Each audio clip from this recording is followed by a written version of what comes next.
Shalom Bapak Ibu Saudara Jemaat GSKI Cross Cirebon dan para pencinta suara kebenaran Injil dimanapun berada yang diberkati Tuhan. Puji Tuhan kalau pada pagi hari ini kita kembali boleh mendengarkan akan kebenaran firman Tuhan. Pada pagi hari ini saya akan membawakan renungan singkat dengan tema Jangan menjadi orang munafik.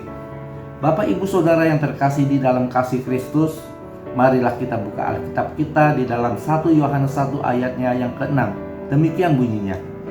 Jika kita katakan bahwa kita beroleh persekutuan dengan Dia, namun kita hidup di dalam kegelapan, kita berdusta dan kita tidak melakukan kebenaran. Demikian firman Tuhan pada pagi hari ini. Bapak Ibu Saudara yang terkasih di dalam kasih Kristus, kita sudah mendengar dikatakan kalau kita di dalam persekutuan dengan Tuhan, tentunya kita harus hidup di dalam kebenaran, bukan di dalam kegelapan. Dan kita harusnya hidup dengan jujur dan kita hidup seturut dengan kehendak Tuhan.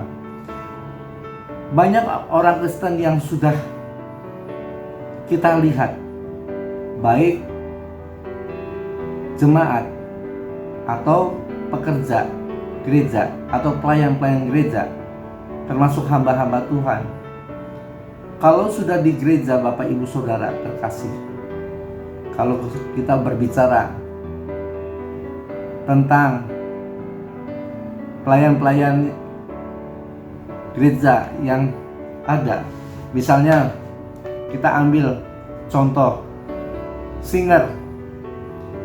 Itu para singer bisa menyanyikan dengan benar-benar seperti mengalami Tuhan, sepertinya sedang memuji menyembah Tuhan. Bahkan ada yang sampai meneteskan air mata Bapak Ibu Saudara. Luar biasa kalau kita melihat, termasuk jemaat juga. Jemaat juga melakukan hal-hal yang sama Bapak Ibu Saudara. Ketika di dalam gereja sepertinya menjadi anak-anak Tuhan yang luar biasa, yang mau taat dan setia, mau hidupnya benar Bapak Ibu Saudara. Tapi setelah keluar daripada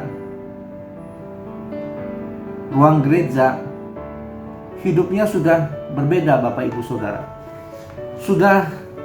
Sepertinya sudah lupa yang tadi dilakukan di dalam gereja, di hadapan Tuhan. Sepertinya sudah sangat lupa Bapak Ibu Saudara. Hidupnya sudah berbeda ke dunia yang lain.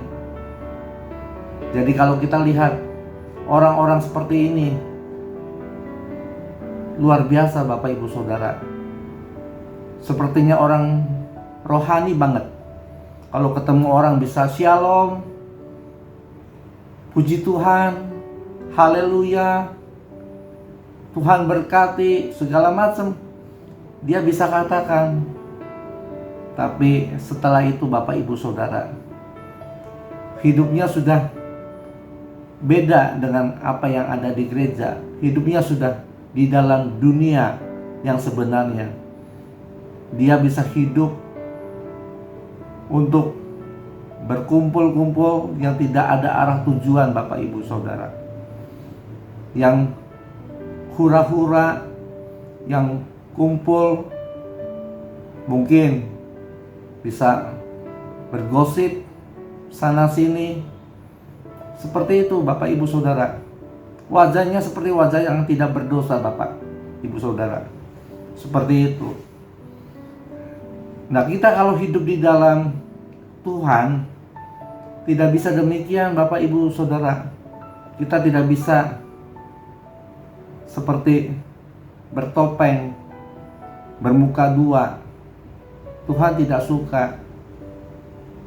Lain halnya kalau kita tahu tentang katak. Kalau katak hidupnya di dua alam, bisa di air, bisa di darat. Tapi kalau orang Kristen nggak bisa, Bapak Ibu Saudara. Kalau kita mau menjadi orang Kristen yang benar, ya hidupnya harus di dalam kebenaran. Tidak bisa kita hidup di dalam kegelapan dengan kesenangan dunia. Nggak bisa, Bapak Ibu Saudara. Jadi hidup kita harus benar-benar satu tujuan, yaitu untuk hidup di dalam Tuhan. Hidup yang seturut dengan kehendak Tuhan. Tidak ada yang lain. Hidup yang berkenan, hidup yang kudus, hidup yang menjadi teladan bagi banyak orang. Demikian Bapak Ibu Saudara. Jadi pada pagi hari ini kita mau belajar menjadi orang Kristen yang benar-benar tulus, bukan menjadi orang Kristen yang munafik. Kita harus benar-benar mempunyai satu agenda. Hidup kita adalah untuk hidup seturut dengan Tuhan Yesus. Kiranya kebenaran firman pada pagi hari ini boleh menjadi berkat bagi Bapak, Ibu, Saudara, dan saya. Tuhan Yesus memberkati. Amin.